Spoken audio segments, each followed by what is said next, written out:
بسم اللہ الرحمن الرحیم۔ خلافت راشدہ کے سلسلے میں حضرت ابوبکر رضی اللہ عنہ نے اپنی جگہ جس ہستی کو نماز پڑھانے کے لیے مقرر فرمایا تھا وہ سیدنا عمر بن خطاب رضی اللہ عنہ تھے، اور حضرت عمر رضی اللہ عنہ کی خلافت اور ان کی شخصیت اس کے اتنے پہلو ہیں کہ اگر کوئی شخص ایک مدت تک ان کی حیات طیبہ کو بیان کرتا رہے اور ان کی حکمت، ان کے عدل، ان کی دانائی اور ان کا رسول اللہ صلی اللہ علیہ وسلم سے تعلق اور خود جناب رسول اللہ صلی اللہ علیہ وسلم کا ان سے تعلق،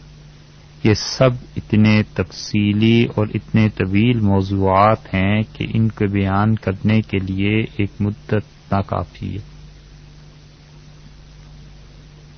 حضرت عمر رضی اللہ عنہ کی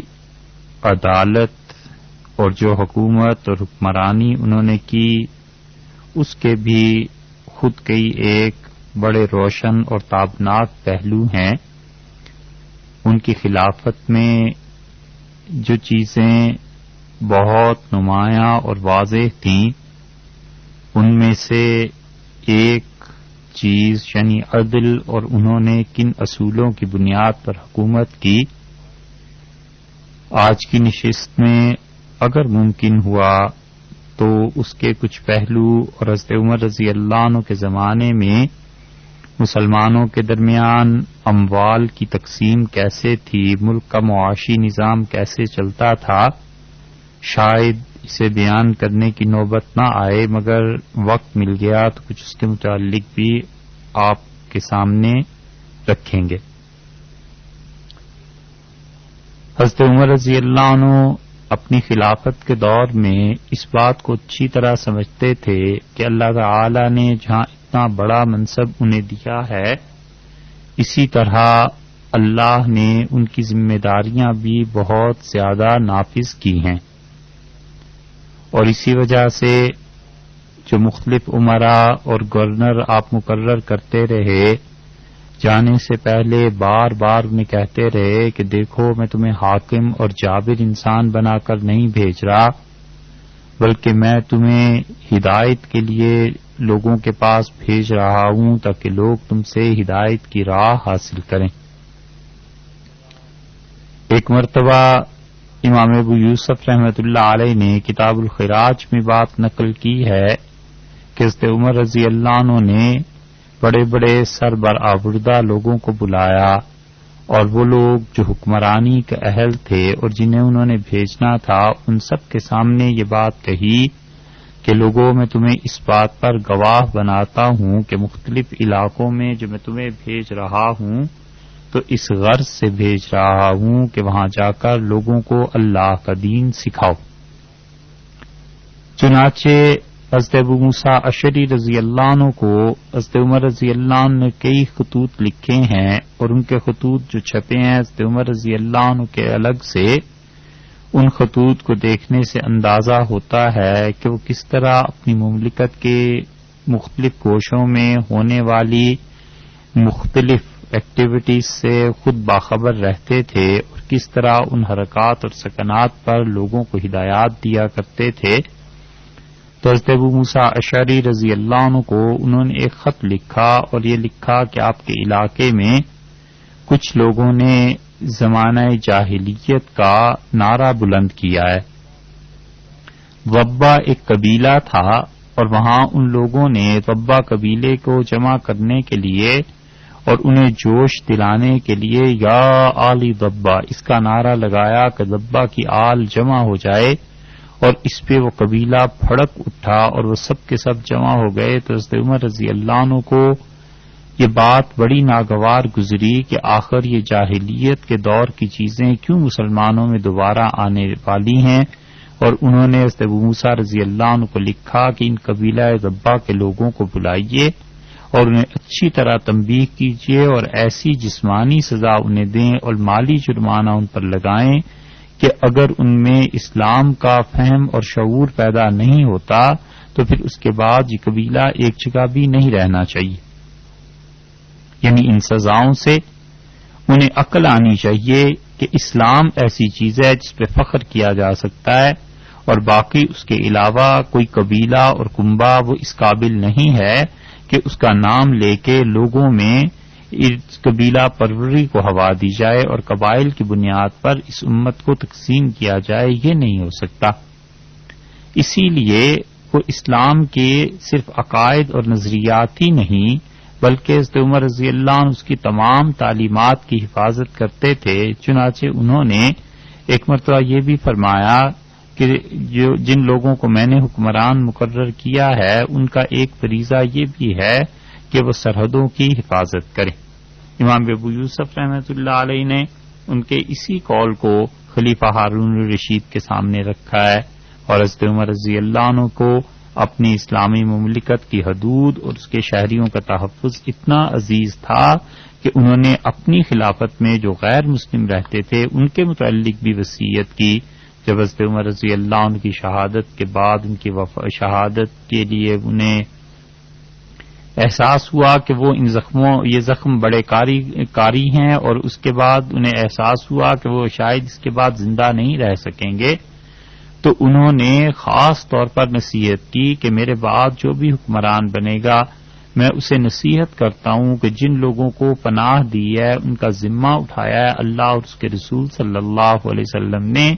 اور ان کی حفاظت کرنا ہماری ذمہ داری ہے. وہ غیر مسلم جو ہماری مملکت کی حدود پہ رہتے ہیں ان کی حفاظت کے لیے جہاد کیا جائے، اور ان پر جو ٹیکس لگایا جائے گا وہ ان کی طاقت سے زیادہ نہ لگایا جائے. یہ غیر مسلموں کے ساتھ بھی رویہ حضرت عمر رضی اللہ عنہ کو ایسا تھا، اور دنیا میں عدل جتنا بھی قائم انہوں نے اپنے زمانے میں کیا تھا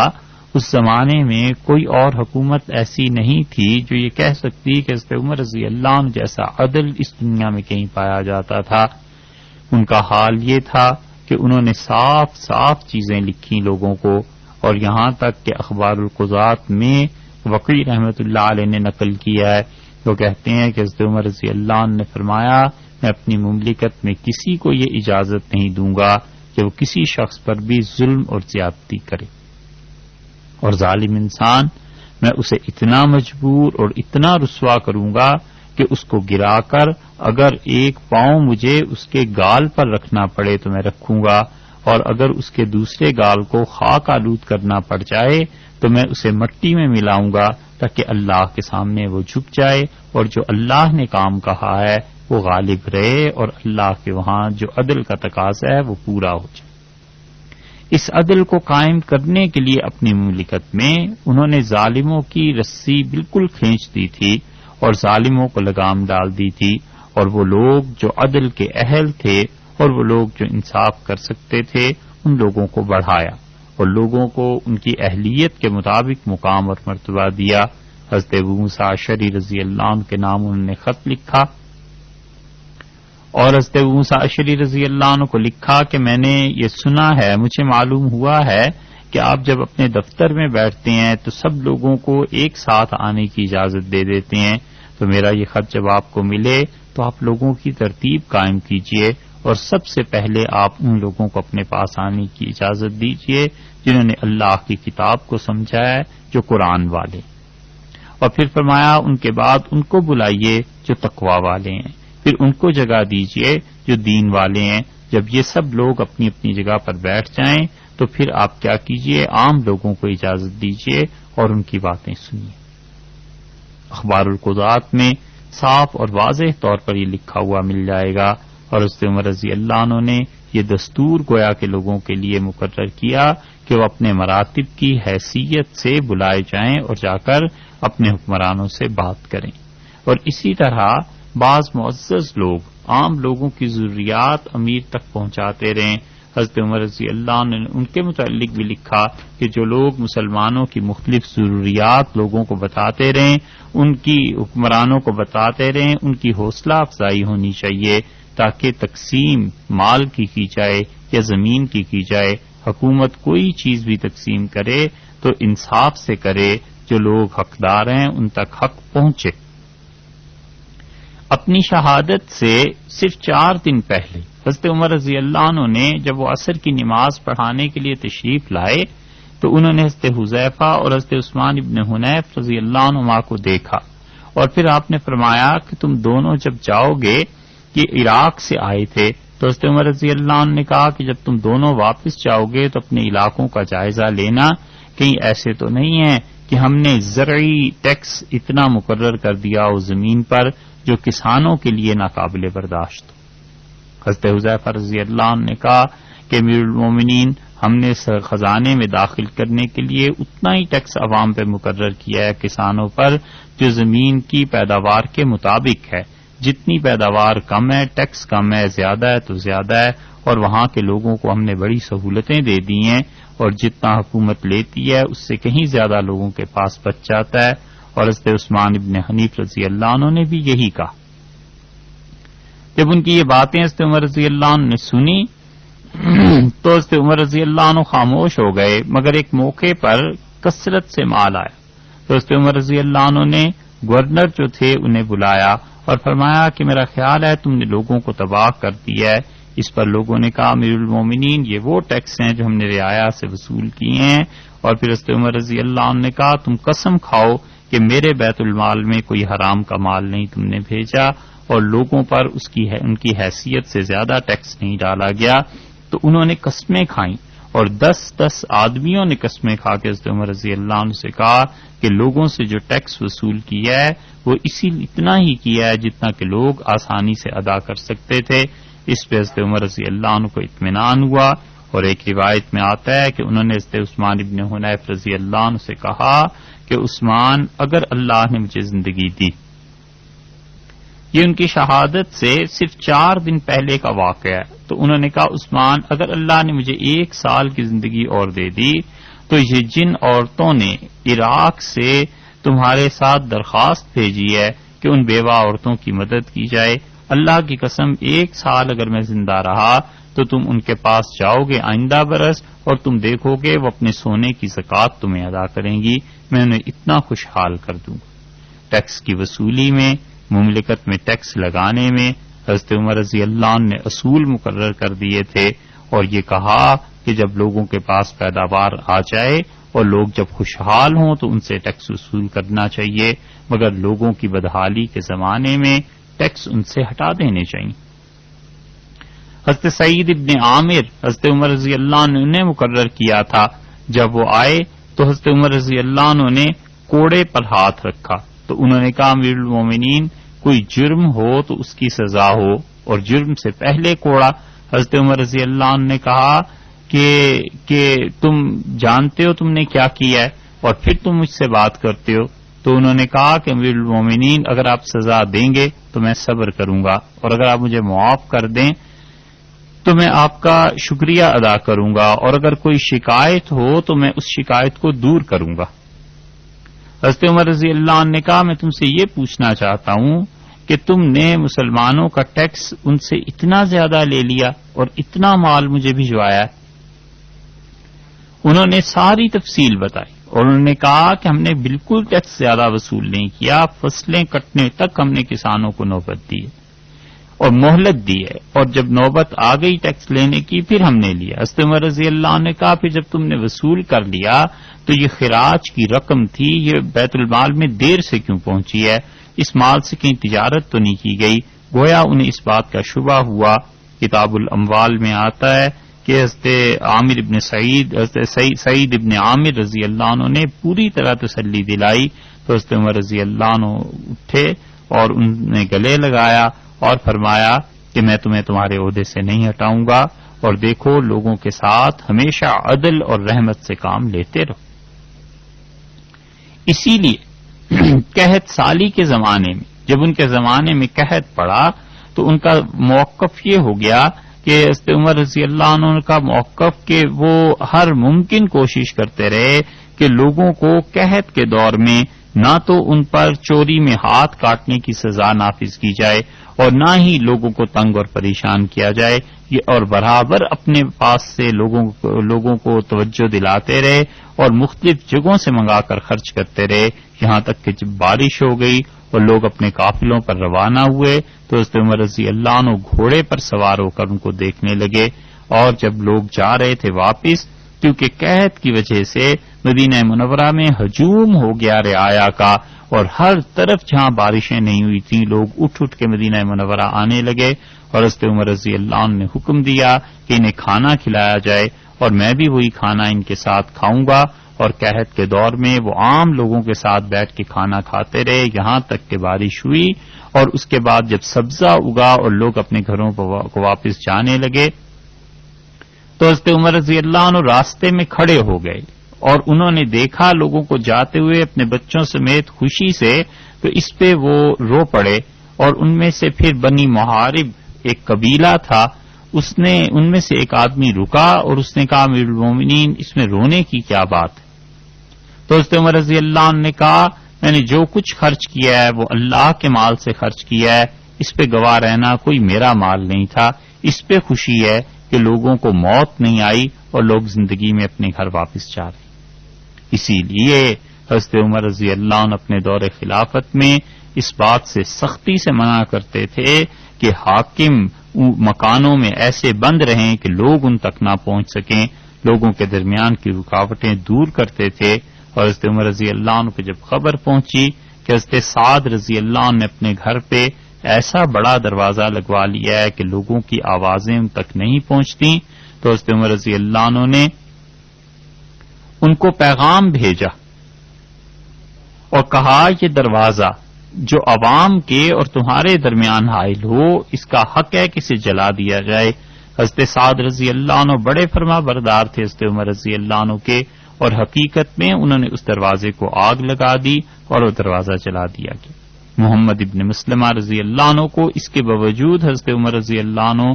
نے بھیجا اور کہا کہ سعد کو جا کے دیکھو، اور اگر وہ لوگوں سے ہٹ کے بیٹھا ہوا ہے تو سعد کا ہاتھ پکڑ کر باہر لے آؤ اور اسے کہنا کہ لوگوں کے درمیان بیٹھے۔ حضرت مسلمہ رضی اللہ عنہ گئے، محمد ابن مسلمہ، اور انہوں نے دیکھا حضرت سعد رضی اللہ عنہ اپنے گھر پر تھے، تو انہوں نے حضرت سعد رضی اللہ عنہ کا ہاتھ پکڑا اور گھر سے باہر لے آئے اور کہا کہ سعد امیر المومنین نے کہا ہے کہ عام لوگوں کے ساتھ تعلق رکھیے اور لوگوں کی باتیں سنیے۔ تو حضرت سعد رضی اللہ عنہ نے کہا میں یقیناً لوگوں کی باتیں سنوں گا، اور جو اب تک ہو گیا ہے تم جاؤ گے تو حضرت عمر رضی اللہ عنہ سے کہنا کہ میں معافی چاہتا ہوں۔ اس حدیث کو، اس روایت کو محلہ میں ابن حزم نے بھی نقل کیا ہے اور کافی تفصیل انہوں نے اس کی ذکر کی ہے۔ اسی لیے حضرت عمر رضی اللہ عنہ کے زمانے میں یہ خاص اہتمام کیا جاتا تھا کہ لوگوں کی تکالیف اور ناانصافی جہاں پہ عدل نہ ہو رہا ہو اس پر نظر رکھی جائے اور قابل اعتماد لوگوں کا تعاون حاصل کیا جائے۔ اسی لیے زہری رحمۃ اللہ علیہ گرچہ یہ کہتے ہیں کہ رسول اللہ صلی اللہ علیہ وسلم نے اپنی وفات تک قاضی مقرر نہیں کیا تھا، مگر یہ بات ذرا سی کھٹکتی ہے۔ زہری رحمۃ اللہ علیہ کی روایت یہ ہے، مگر اس پہ خیال یہ آتا ہے کہ ان کی مراد غالباً یہ ہوگی کہ عمومی طور پر جو قضاء کا نظام حضرت عمر رضی اللہ عنہ نے کر دیا تھا ایسے رسول اللہ صلی اللہ علیہ وسلم کے دور میں نہیں تھا، وگرنہ یمن میں رسول اللہ صلی اللہ علیہ وسلم نے خود حضرت معاذ رضی اللہ عنہ کو قاضی بنا کے بھیجا تھا، حضرت علی رضی اللہ عنہ کو قاضی بنا کے بھیجا تھا، اور ارشاد فرمایا تھا کہ اقضاہم علی، سیدنا علی رضی اللہ عنہ سب سے اچھے قاضی ہیں، سب سے اچھا فیصلہ کرنے والے ہیں۔ پھر حضرت بکر رضی اللہ عنہ نے حضرت عمر رضی اللہ عنہ کو قاضی مقرر کر دیا تھا مدینہ منورہ میں، اور حضرت عمر رضی اللہ عنہ نے اپنی خلافت کے آخری ایام میں بعض لوگوں سے یہ کہا کہ میرا ہاتھ بٹایا کرو اور میں جو فیصلے کرتا ہوں ان کو نافذ کرنے میں مدد دیا کرو،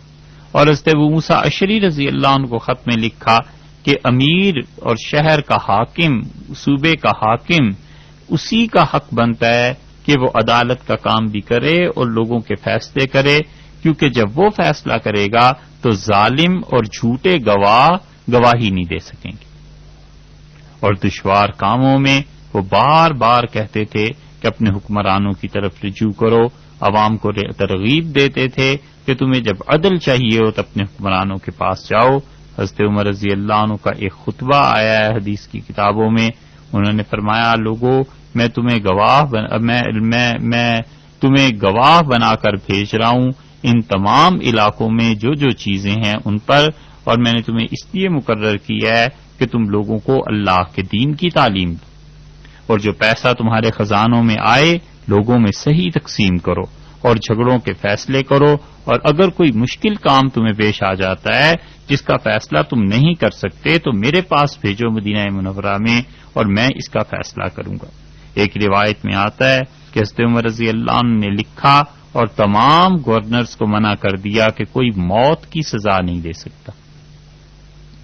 اور فرمایا اتنا بڑا جرم ہو جائے کہ کسی آدمی کو موت کی سزا دینی ہے تو اسے میری طرف بھیج دو، میں اس کا فیصلہ کروں گا اور میرے دستخط کے بغیر موت کی سزا نہیں دی جائے گی. یہ حضرت عمر رضی اللہ عنہ کا فیصلہ تھا، اس لیے کہ موت آخری چیز ہے جس تک کسی مجرم کو لے جایا جا سکتا ہے. اور حضرت عمر رضی اللہ عنہ صرف ایسے حکمرانوں اور گورنرز کے ساتھ ہی نہیں کرتے تھے،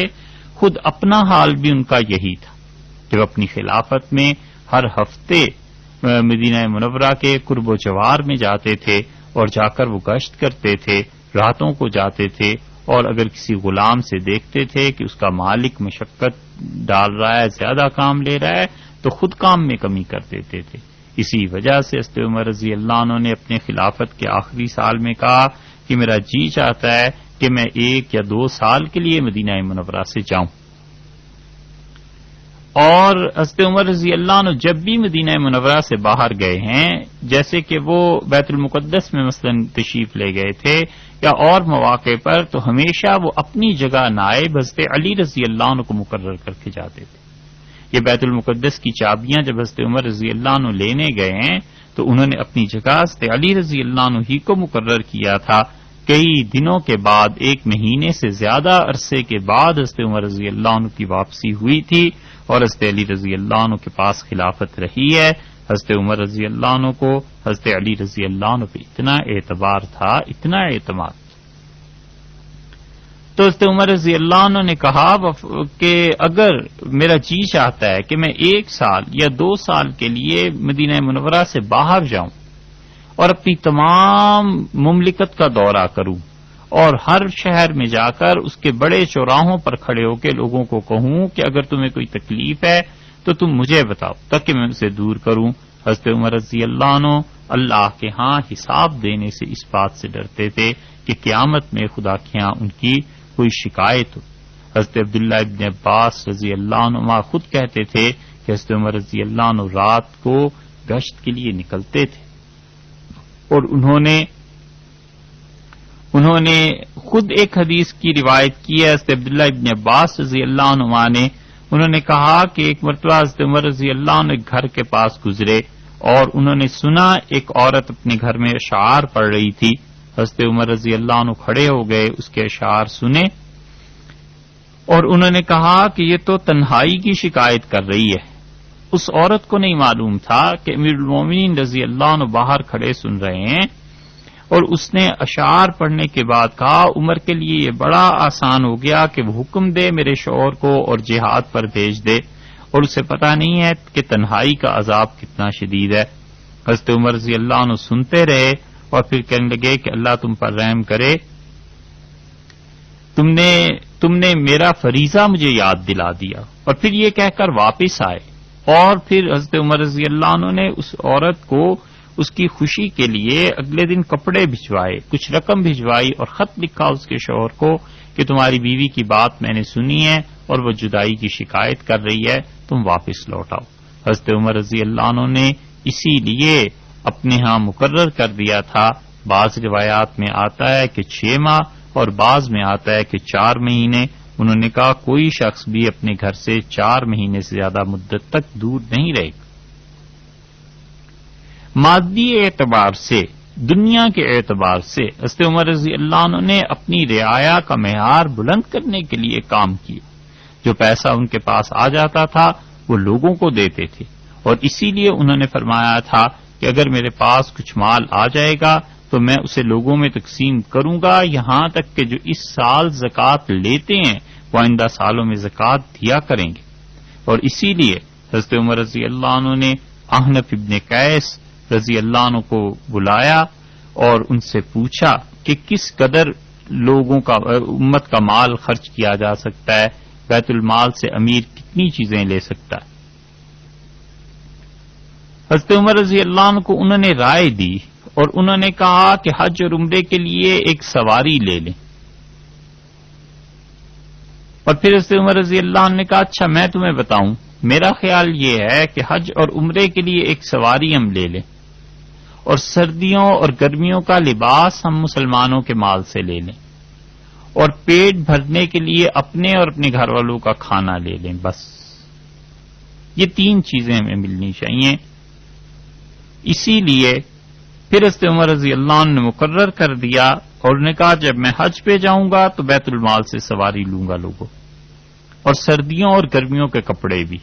اور میں اور میرے اہل خانہ جو کھانا کھاتے ہیں ہم یہ لے جائیں گے۔ اور مصنف عبدالرزاق میں آیا ہے معمر کہتے تھے رحمت اللہ علیہ کہ ہم نے حضرت عمر رضی اللہ عنہ کو دیکھا، یعنی جب وہ عمرے اور حج کے لیے جاتے تھے تو ان کے پاس صرف 1 اونٹ ہوتا تھا، اس سے زیادہ نہیں لے جاتے تھے۔ بیت المقدس کا سفر حضرت عمر رضی اللہ عنہ نے کیا جب وہ امیر المومنین تھے اور زمین نے اپنے کندھے ان کے لیے بچھا دیے تھے اور اسلام کو دور دور تک پھیلاؤ حاصل ہو گیا تھا، اس کے باوجود وہ گئے ہیں تو اپنے غلام کے ساتھ صرف 1 اونٹ لے کر گئے ہیں، اور ان کے غلام نے کہا کہ 2 لے لیں، تو انہوں نے کہا کہ ہم مسلمانوں کا اتنا مال خرچ کر دیں گے 2 سواریاں کیوں لے لیں، بس 1 منزل تم چلو اور میں سوار ہوں گا، اور پھر میں اتنا چلوں گا پیدل اور تم سوار ہو جاؤ گے۔ اور اسی لیے حضرت عمر رضی اللہ عنہ کو کھانے کے بعد کسی نے کہا پھل کھانے کے لیے، تو بہقی کی روایت میں آتا ہے کہ حضرت عمر رضی اللہ عنہ نے کہا کہ اپنا کھانا اور اپنے اہل و عیال کا کھانا تو میں لوں گا بیت المال سے مسلمانوں سے، اور کسی کا پھل کھانے کو جی چاہتا ہے تو اپنی جیب سے خریدے،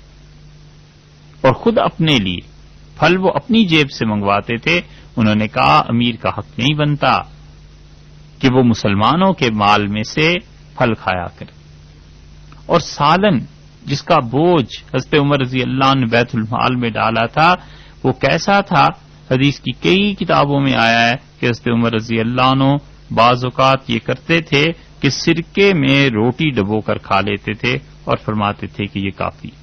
ایک مرتبہ ام المومنین حضرت حفصہ رضی اللہ عنہا جو ان کی بیٹی تھیں، ابن مطیع اور عبداللہ ابن عمر، یہ سب حضرت عمر رضی اللہ عنہ کے پاس آئے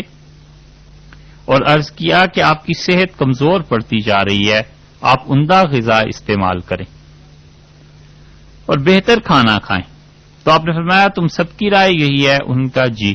تو آپ نے فرمایا مجھے پتا ہے، معلوم ہے کہ تم میری خیر خواہی کے لیے بات کر رہے ہو، لیکن تمہیں یہ معلوم نہیں ہے کہ مجھ سے جو 2 پہلے تھے نا، میں نے انہیں بالکل اسی سادگی کے ساتھ زندگی بسر کرتے دیکھا تھا جو میں کر رہا ہوں، اور اگر میں نے ان 2 کو چھوڑ دیا تو پھر میرا راستہ کھوٹا ہو جائے گا، اور میں اگر ان کا راستہ چھوڑ دوں گا تو پھر میں اس منزل پر نہیں پہنچ سکوں گا جہاں وہ دونوں پہنچ گئے، یعنی حضرت ابوبکر اور نبی کریم صلی اللہ علیہ وسلم۔ اور حضرت عمر رضی اللہ عنہ نے اسی سادگی کے ساتھ ساری زندگی گزارا کیا، یہاں تک کہ جس سال قحط پڑا ہے، مصنف عبدالرزاق میں آتا ہے کہ سارا سال حضرت عمر رضی اللہ عنہ نے گھی کی کوئی چیز استعمال نہیں کی، اور قحط کے سال میں فقط تیل میں ڈبو کر روٹی کھاتے رہے،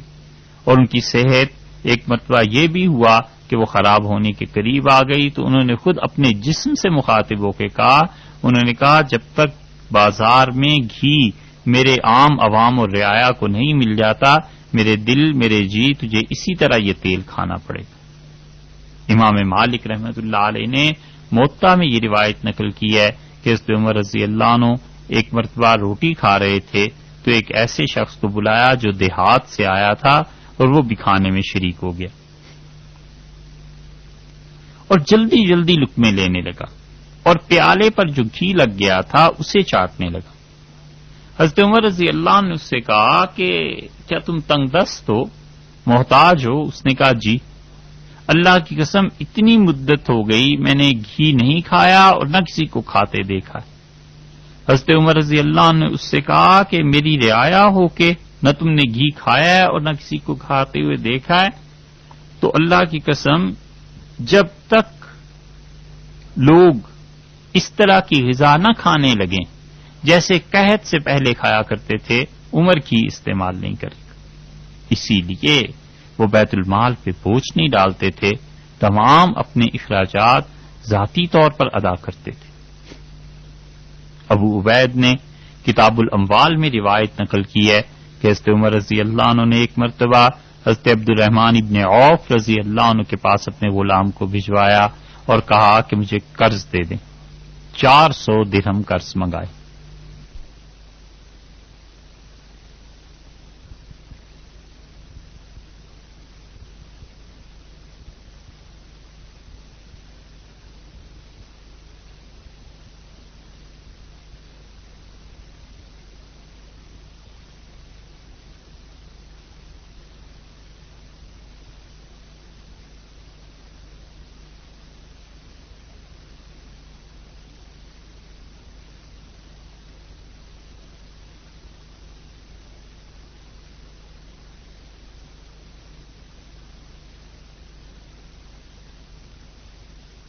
چار سو درہم کا کہلوایا کہ مجھے 400 درہم قرض چاہیے، تو عبد الرحمن ابن عوف رضی اللہ عنہ آئے اور کہا امیر المومنین آپ مجھ سے کیوں قرض لیتے ہیں؟ اللہ نے آپ کو امیر المومنین بنایا ہے، بیت المال سے لے لیں، اور 400 کو اتنی بڑی رقم بھی نہیں ہے۔ حضرت عمر رضی اللہ عنہ نے جواب دیا جو واقعی ان کے شایان شان تھا، انہوں نے کہا عبد الرحمن مجھے ڈر لگتا ہے کہ اگر میرا انتقال ہو گیا تو میرے بعد تم اور تمہارے سارے دوست کہیں گے کہ یہ مال امیر المومنین کے لیے چھوڑ دو، اتنی اس نے خدمات کی ہیں تو 400 سے معاف کر دو اور اس کی وراثت میں سے وصول نہ کرنا، اور نتیجہ یہ نکلے گا کہ قیامت میں اللہ مجھ سے 400 کا حساب لے لے گا۔ میں تم سے اس لیے قرض لے رہا ہوں کہ مجھے پتا ہے کہ تم جس کو قرض دیتے ہو پھر وصول بھی کر لیتے ہو۔ اور یا پھر حضرت عمر رضی اللہ عنہ کو ایک جملہ آتا ہے، مزاح کے طور پہ فرمایا ہوگا، فرمایا مجھے پتا ہے عبد الرحمن تم بڑے بخیل آدمی ہو، قرض اپنا تم چھوڑو گے نہیں، اگر میں مر گیا تو تم میرے وارثوں سے لے لو گے، اس لیے تم سے قرض منگاتا ہوں۔ اور حضرت عمر رضی اللہ عنہ کا حال یہ تھا کہ اس قرض کو اگر لوگوں کے پاس بھیجتے تھے ان سے قرض منگاتے رہتے تھے، اور جب ان کے رفقا اور دوستوں نے کبھی کہہ دیا کہ ہمارے پاس قرض دینے کے لیے پیسے نہیں ہیں، تو پھر حضرت عمر رضی اللہ عنہ اپنے غلام یرفع سے بات کرتے تھے اور کہتے تھے کہ دیکھو یرفع، یہ جو بیت المال کا پیسہ ہے نا، اللہ نے مجھے اس میں اتنا ہی حق دیا ہے جتنا یتیم کے مال پر اس کے ولی کا حق ہوتا ہے۔ یتیم کی پرورش کرنے کے لیے اگر کوئی آدمی مقرر کر دیا جائے تو وہ جتنا یتیموں کے مال سے لے سکتا ہے بس اتنا ہی لے گا، تو میں ضرورت کے وقت لے لیتا ہوں، اور پھر جب میں قرض کبھی تم سے لوں، میرے اپنے غلام سے فرمایا تم سے کبھی قرض لوں تو دیکھو جب میرے پاس پیسے آ جاتے ہیں پھر میں تمہیں لوٹا دوں گا۔ بیت المال کے سلسلے میں یہ سختی حضرت عمر رضی اللہ عنہ صرف اپنی ذات تک ہی محدود نہیں رکھتے تھے بلکہ اپنے رشتہ داروں کا بھی یہی معاملہ تھا، جو ان کے قریبی اعزاء تھے ان کے ساتھ بھی یہی معاملہ تھا۔ حضرت عمر رضی اللہ عنہ کے ایک بہت قریبی رشتہ دار ان کی خدمت میں حاضر ہوئے اور انہوں نے اپنی کچھ ضروریات آپ کے سامنے رکھی۔ کنز الاموال میں اور عبد الرزاق رحمۃ اللہ نے اپنی مصنف میں یہ ذکر کیا ہے کہ انہوں نے اپنی کچھ ضروریات سامنے رکھی تو حضرت عمر رضی اللہ عنہ نے ناراضگی کا اظہار فرمایا اور بالکل رقم دینے سے انکار کر دیا، وہ چلے گئے۔ بعد میں حضرت عمر رضی اللہ عنہ ان سے خود ملے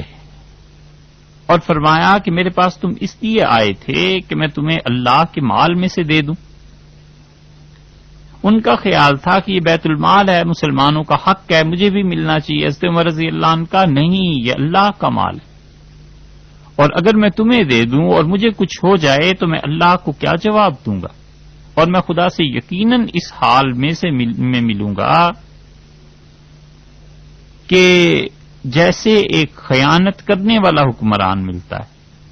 اور پھر فرمایا میرا کچھ ذاتی مال آیا ہے اور اس میں سے میں تمہیں دے دیتا ہوں. اسی لیے حضرت عمر رضی اللہ عنہ نے خود اپنے بیٹے کے متعلق ایک رویہ ایسا رکھا کہ آپ کے بیٹے تھے اور جنگ جلولہ جب ہوئی ہے تو انہوں نے غنیمت کی کچھ چیزیں خرید لیں، اور جب وہ مدینہ منورہ پہنچے تو حضرت عمر رضی اللہ عنہ نے فرمایا یہ گناہ ہے، کوئی بھی اسے خرید سکتا ہے لیکن امیر المومنین کا بیٹا نہیں خریدے گا، وگرنہ لوگوں کا حجاب اتر جائے گا، مسلمانوں کے مال ناجائز استعمال ہونے لگے گے. حضرت ابو موسیٰ اشعری رضی اللہ عنہ کو بصرہ انہوں نے بھیجا، اور بصرہ میں حضرت عمر رضی اللہ عنہ نے جاتے ہوئے نصیحت کی اور کہا کہ عوام کے ساتھ کوڑے کے استعمال میں محتاط رہنا، اور بہت عمدہ نصیحت کی. ان کا ابو موسیٰ اپنا رویہ عوام کے ساتھ ایسا رکھنا جس سے پتا چلے کہ تمہارے مزاج میں نرمی ہے اور کمزوری نہیں ہے، اور ظالموں کے ساتھ سختی کرنی پڑ جائے تو ایسا رویہ رکھنا کہ لوگ محسوس کریں کہ تم میں سختی ہے لیکن ظلم نہ. دونوں چیز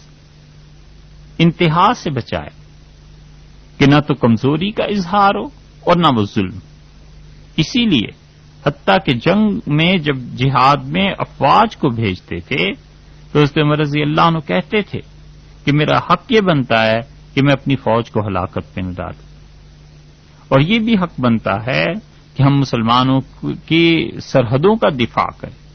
اور عوام کے ساتھ کھلے دل سے پیش آنا یہ ایسی چیز تھی کہ حضرت عمر رضی اللہ عنہ جس کو حکومت دیتے تھے، گورنر بناتے تھے، اس کے ذمے یہ بھی لگاتے تھے کہ وہ اپنی رعایا میں اگر کوئی مریض کی خبر اس تک پہنچے تو اس کے پاس جائے اور اس کی بیمار پرسی کرے.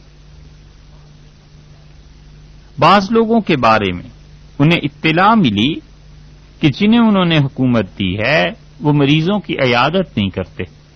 اور کمزور لوگوں کی بات نہیں سنتے. حضرت عمر رضی اللہ عنہ نے فوراً لکھا کہ حکومت چھوڑ دیں اور مدینہ منورہ واپس آ جائیں، اور پھر وہ ایک ایک شہر کے لوگوں کا خیال کرتے تھے. اسی لیے انہوں نے وصیت میں کہا کہ میں اپنے بعد میں آنے والے خلیفہ کو یہ کہتا ہوں کہ وہ تمام شہروں کے لوگوں کے ساتھ حسن سلوک سے پیش آئے اور لوگوں کو مال کی کثرت کر دے، یعنی خوب پیسہ لوگوں کو دے. اور پھر فرمایا یہ لوگ ہیں جو دشمنوں کا مقابلہ کرتے ہیں، اور دیکھو لوگوں سے وہی پیسہ لینا جو اپنی خوشی سے وہ ادا کر دیں، اس سے زیادہ نہ لیں. دین کے شعائر کو قائم کرتے تھے. اسی وجہ سے یہ عمومی طور پر ان کی خلافت میں رہا ہے کہ جس شخص کا جو مرتبہ تھا انہوں نے اس مرتبے کے مطابق اس کے ساتھ سلوک کیا ہے. حضرت عبداللہ ابن عمر رضی اللہ عنہما جو ان کے بیٹے تھے، ان کا وظیفہ انہوں نے 3000 درہم مقرر کیا، اور ان کے مقابلے میں حضرت اسامہ رضی اللہ عنہ کا وظیفہ 5000 مقرر کیا. تو عبداللہ ابن عمر رضی اللہ عنہ کے دوستوں نے ان سے کہا کہ والد سے بات کرو، کیونکہ تم اور اسامہ دونوں ہم عمر ہو، دونوں ہی ٹھیک ہو، اور دونوں میں کچھ خاص فرق بھی نہیں ہے، پھر اسے 5000 اور تمہیں 3000. تو اپنے والد سے بات کرنے گئے تو حضرت عمر رضی اللہ عنہ نے اپنے بیٹے عبداللہ رضی اللہ عنہ کو بٹھایا اور کہا کہ عبداللہ تمہیں معلوم ہے کہ اسامہ کے والد زید تھے اور تمہارا باپ عمر ہے، اور عمر کے مقابلے میں زید رسول اللہ صلی اللہ علیہ وسلم کو زیادہ اچھے لگتے تھے،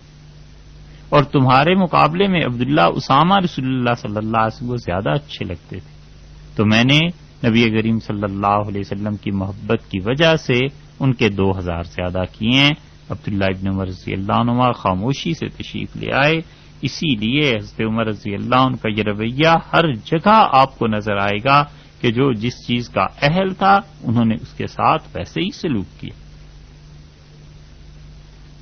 اور جب خود زخمی ہوئے ہیں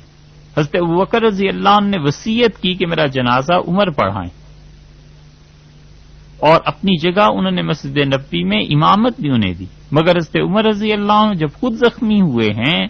تو انہوں نے یہ نہیں کہا کہ جو خلافت میں 6 افراد شورا میں منتخب کر کے جا رہا ہوں ان میں سے کوئی میرا جنازہ پڑھائے، بلکہ حضرت صہیب رضی اللہ عنہ کو آگے کیا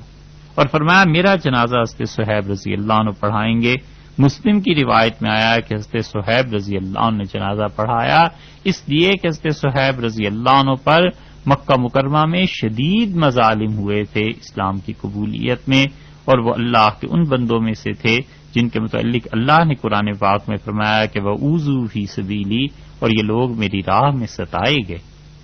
انہیں میری وجہ سے تکالیف دی گئی۔ تو جن جن لوگوں کو اللہ کی راہ میں اللہ کی وجہ سے تکالیف دی گئی تھیں، حضرت عمر رضی اللہ عنہ کے ہاں ان کا بڑا مقام تھا۔ اس لیے مدینہ منورہ میں باوجود اس کے کہ اکابر صحابہ کرام رضی اللہ عنہ موجود تھے، حضرت علی تھے، طلحہ تھے، زبیر تھے، عشرہ مبشرہ کے افراد تھے، بدری صحابہ رضی اللہ عنہ بھرا پڑا تھا مدینہ منورہ صحابہ کرام رضی اللہ عنہ سے، لیکن اپنے جنازے کے لیے حضرت عمر رضی اللہ عنہ نے منتخب فرمایا ہے تو یہ کہا کہ حضرت صہیب رضی اللہ عنہ ان کا جنازہ پڑھائیں گے۔ ہر آدمی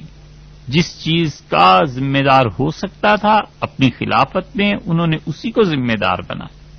متقی اور مخلص افراد تلاش کیے۔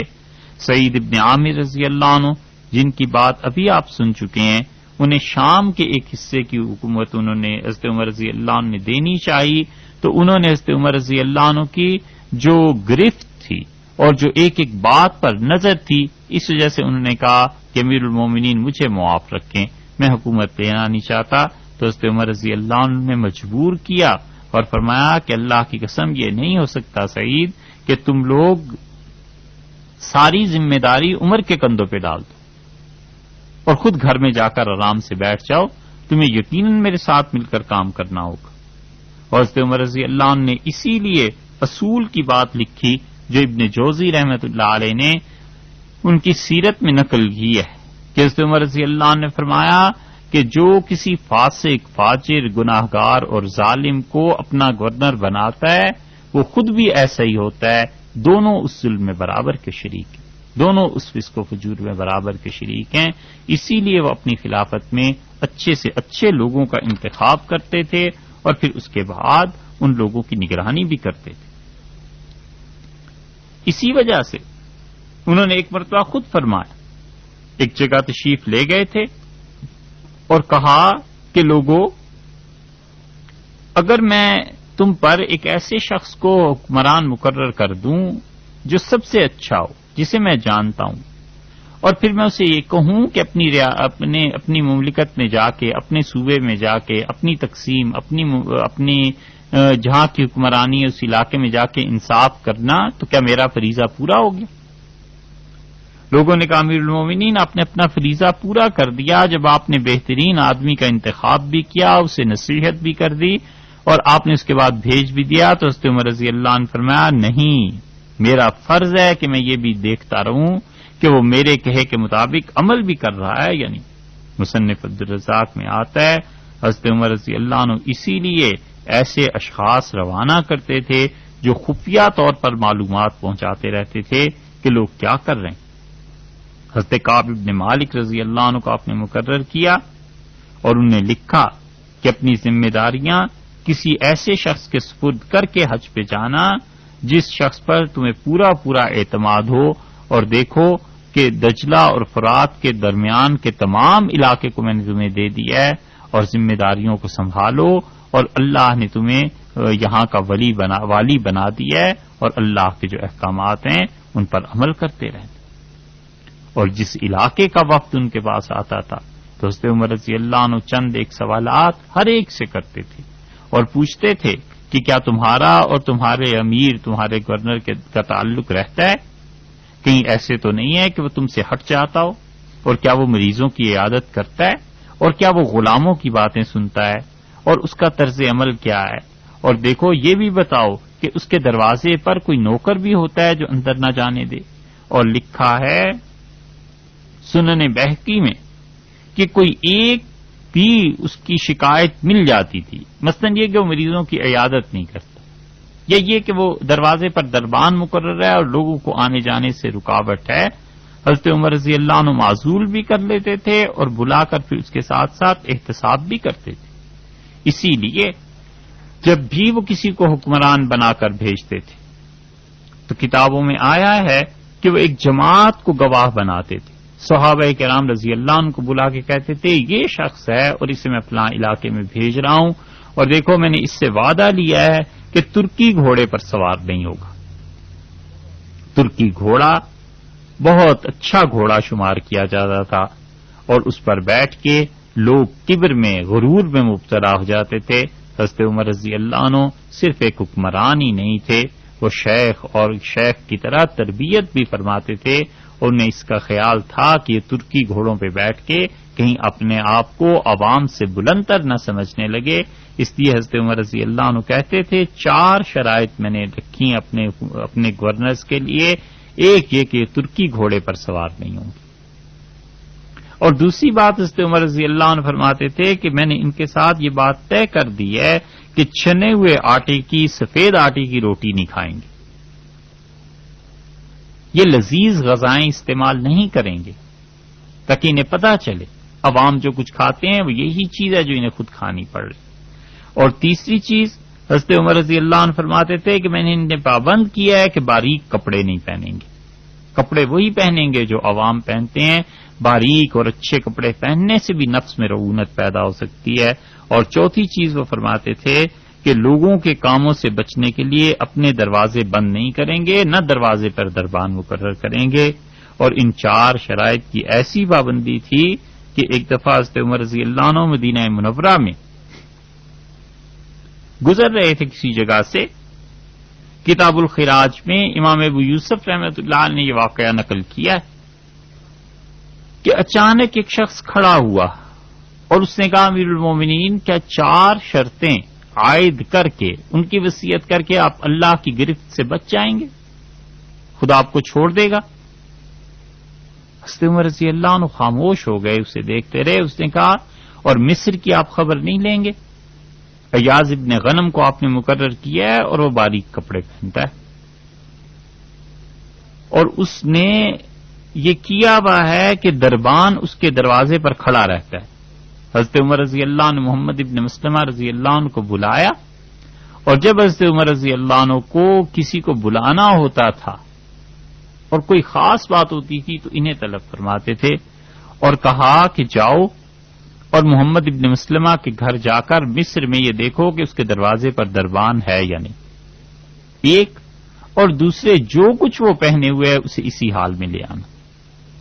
محمد ابن مسلمہ پہنچے مصر مدینہ منورہ سے تو دروازے پر دربان موجود تھا، وہ اندر گئے تو دیکھا حضرت ایاز ابن غنم نے باریک قمیص پہنی ہوئی تھی، اور انہوں نے محمد ابن مسلمہ نے پہنچتے ہی کہا کہ آپ کو امیر المومنین نے طلب کیا۔ انہوں نے کہا موقع دو، میں اس کے اوپر بھی کچھ پہن لوں؟ انہوں نے کہا بالکل نہیں۔ حضرت عمر رضی اللہ عنہ نے کہا تھا کہ وہ جو چیز پہنے ہوئے ہو اسی طرح اسے لے آنا، اور وہ پہنچے ہیں مدینہ منورہ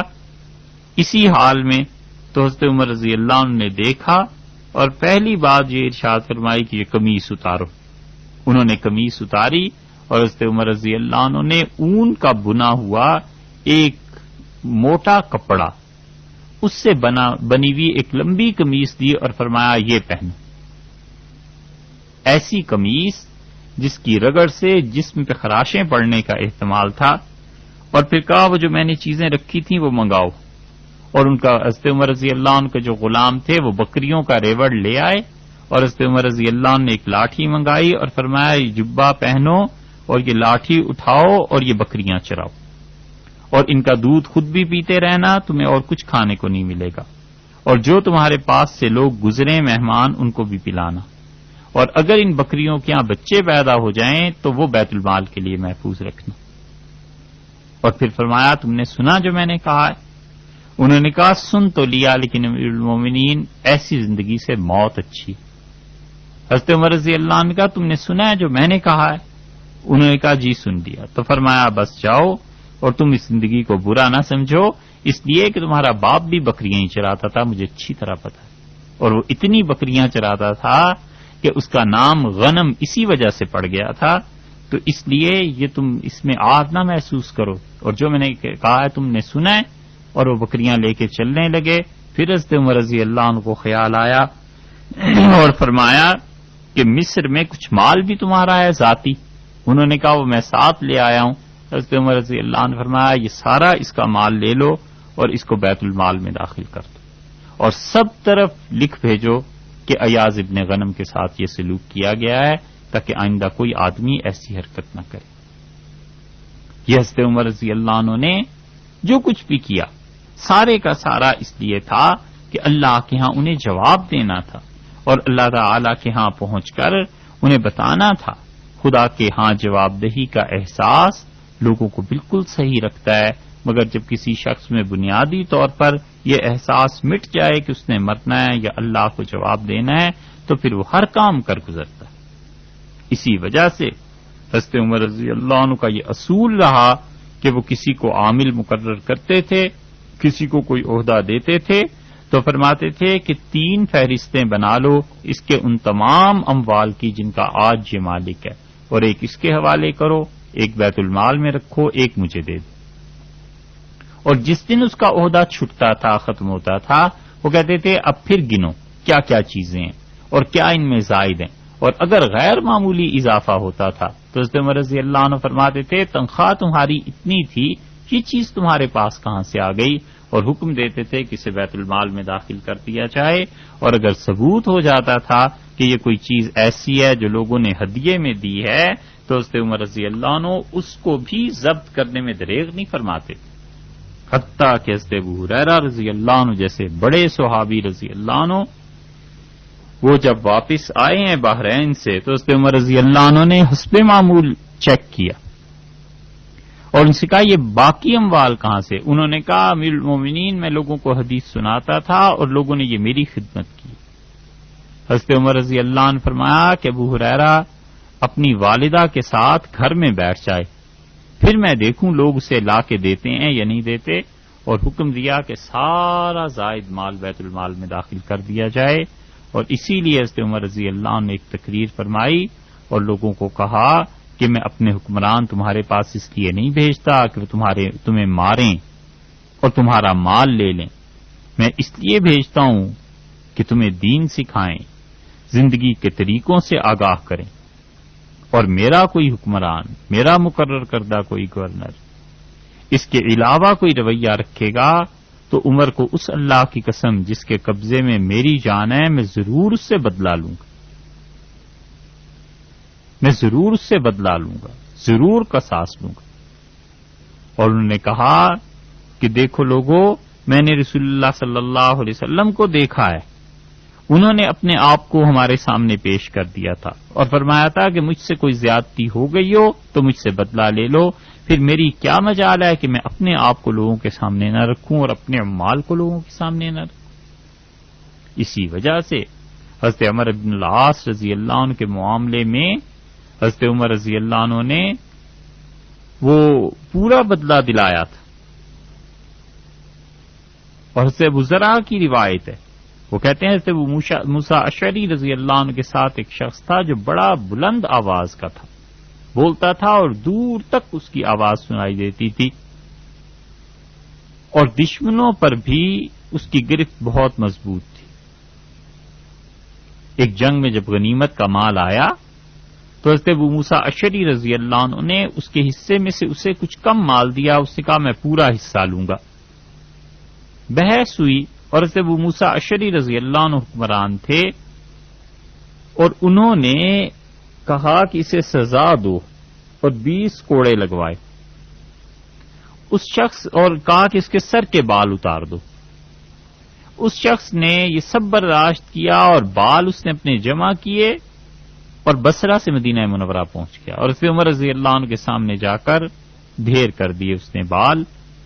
اور کہا کہ اللہ کی قسم اگر،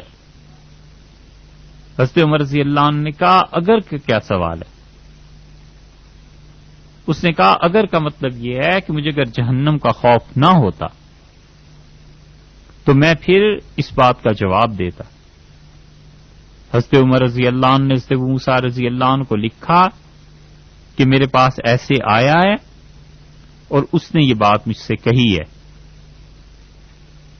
اور تم نے یہ سلوک کیا ہے، اور لوگوں کی اگر موجودگی میں کیا ہے تو میں لوگوں کے سامنے تمہارے ساتھ بھی ایسے کروں گا، اور اگر الگ کیا ہے تو پھر الگ کروں گا۔